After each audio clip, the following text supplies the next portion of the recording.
Hey guys, Peter here to do an album review. Today I'm here to tell you about the latest from Wage War, Manic, out October 1st on Fearless Records. This album has 11 tracks, 36 minutes in length, and this is the band's 4th full-length studio album. They are an American metalcore band. Now, I like a lot of the components that this album has in its structure. While looking at it at first glance, I wasn't a huge fan.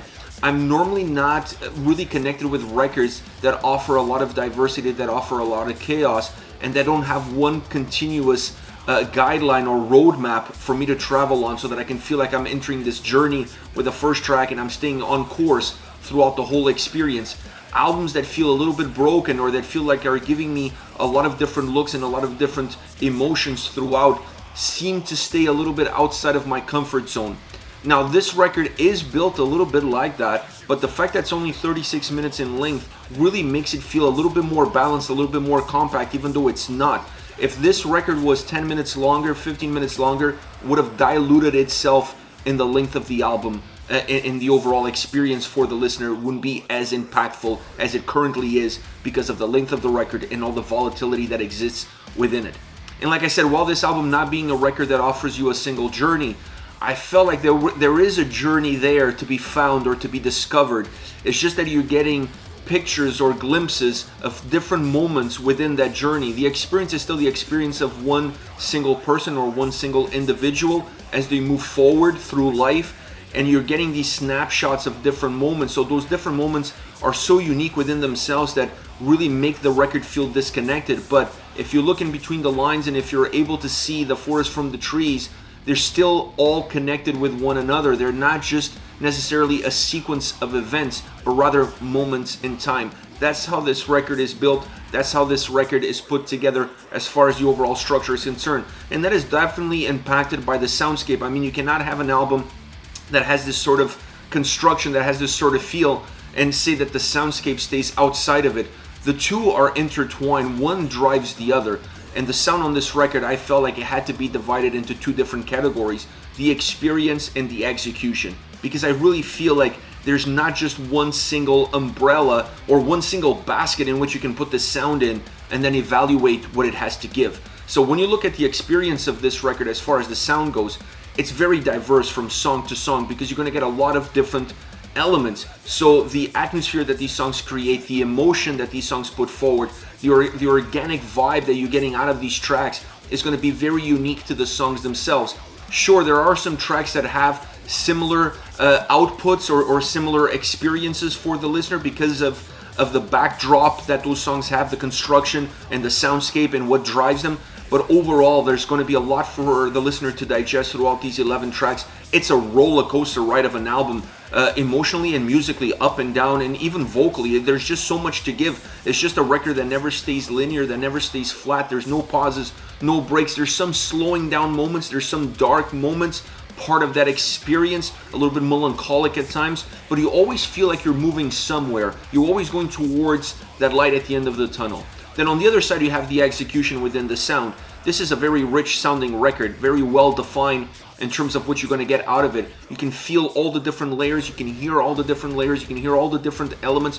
There's a lot being brought into the melting pot that becomes the soundscape of the album all around. You have drums, you have guitars, you have electronic elements, then you have hip-hop, a hip-hop driven track and Manic. So there's a lot on this album for the listener to process, understand, and move beyond it. So as far as the execution goes, I really like what they did here. I may not have liked necessarily the experience that every single track had to give, but I like the execution that was put forward. Always flawless, always on point, in order to create added value for the songs, for the listener, for how everything came together, for how all of these elements were able to merge with one another, allowing the sound to be as robust, as thick, as rich, as warm as possible.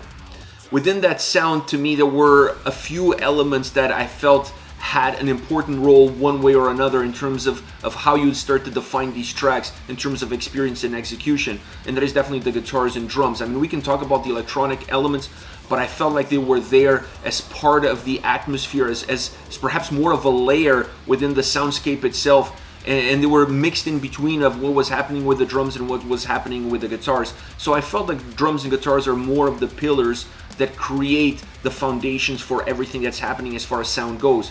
and the drums have more of a controlled environment. They felt very together. They felt very balanced throughout the whole record. Obviously some tracks that have a little bit more heaviness, they have a little bit more power, a little bit more strength, but overall I always felt like they were there to do exactly the same thing, track in and track out, which was to create that bass line, that pathway, that foundation, to make the songs feel like they had roots somewhere, that they were just not navigating at lost within the ether. So the drums played a very specific role, one that stayed very consistent throughout the record.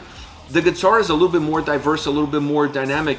Not necessarily the lifeline of this album or the heartbeat of this record. I actually felt like this is an album that lives off of the conglomerate of elements coming together. The strength is in the collective, not necessarily in the individualities. So it's a record that pushes the guitars more into a secondary role. They obviously play a factor in terms of the heaviness, of the strength, of the grooviness that the album has, but I don't think you can look at this album and at the diversity that it holds and say that you were driven through this album because of the experience that you got out of the guitars. Sure, they play an important role, but not a defining role per se within the overall bigger picture. And then you have the vocals, the clean vocals, the harsh vocals. Knowing those two momentums are really important for an album that's this volatile. And there's a lot that you can give emotionally to the tracks by knowing exactly when going with one and when going with the other. I love both approaches. I love both executions. And I thought that the musical roller coaster ride that the album has, the emotional roller coaster ride that the album has, was definitely compacted with the same roller coaster ride that you're going to get from a vocal perspective. This album gives you so much. Like I said, hip hop. It gives you the clean vocals, the more melancholic, the darker moments of this record really well represented. And then the aggression, the pain, the suffering, the intensity on those harsh vocals really bursting through, cutting through the fog, cutting through the mist, really allowing the album to jump a little bit more into the forefront and given times throughout the overall experience. This is a record that has diversity, and if you're looking for an album that's heaviness from the beginning to the end, that's breakdown after breakdown from beginning into the end, this record is not going to resonate with you because there's a lot more to it than breakdowns and heaviness. You could have a heavy record without necessarily having every single song being heavy and powerful. This is an emotionally heavy record from that perspective. So I think this is an album that has a lot to offer. It's going to give you something for you to gravitate to, but for the listeners expecting consistency from top to bottom, you're not going to get it, and perhaps you're going to feel a little bit disappointed. So I think you have to wrap your head around the fact that this album has 11 unique songs, 11 unique experiences, and you have to go with it and go exactly where the album is going to take you and not try to dictate what the experience of the record should be. As far as favorite songs are concerned, I want to start off with Relapse, opening track.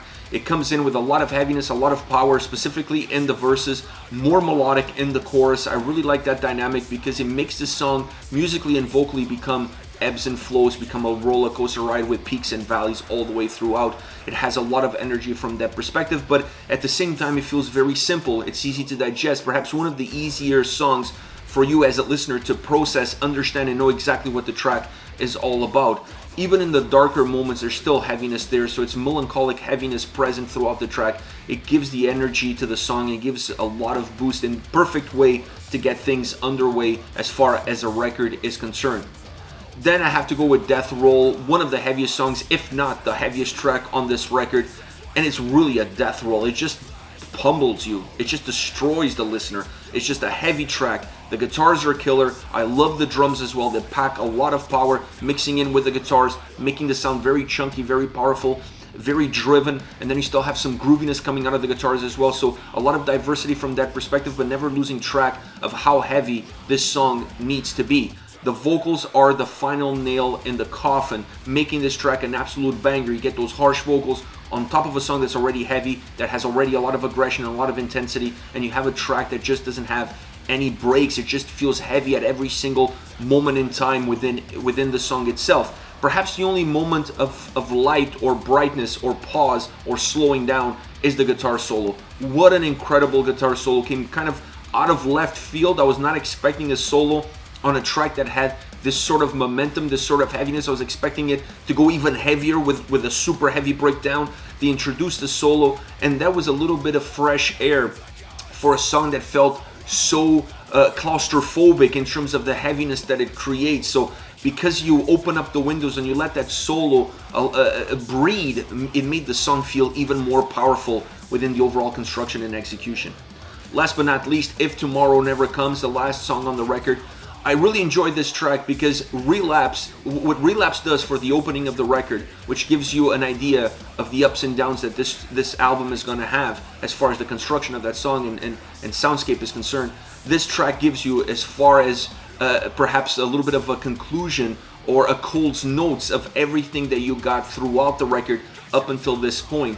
If Tomorrow Never Comes is the best closing track possible because it kind of brings everything together. All the experiences that you had across the 10 previous songs, there's pieces of those experiences in this track, in this final track, which makes this a perfect way of ending the record because there's a sense of closure, there's a sense of finale in terms of the soundscape and construction that this song has to offer. It's a track that has a lot to give musically, vocally, and even from a lyrical perspective. There's a sense of finality to it, so it really comes well together, using harsh vocals in the verses, clean vocals in the chorus, something that we saw throughout the record, having heaviness, having melody, melancholic moments, something that we saw throughout the record, using electronic elements, something that we saw throughout the record. So it's a track that really brings everything together and it allows you to feel a sense of finale, and that's really important for you to close an album that has this sort of volatility.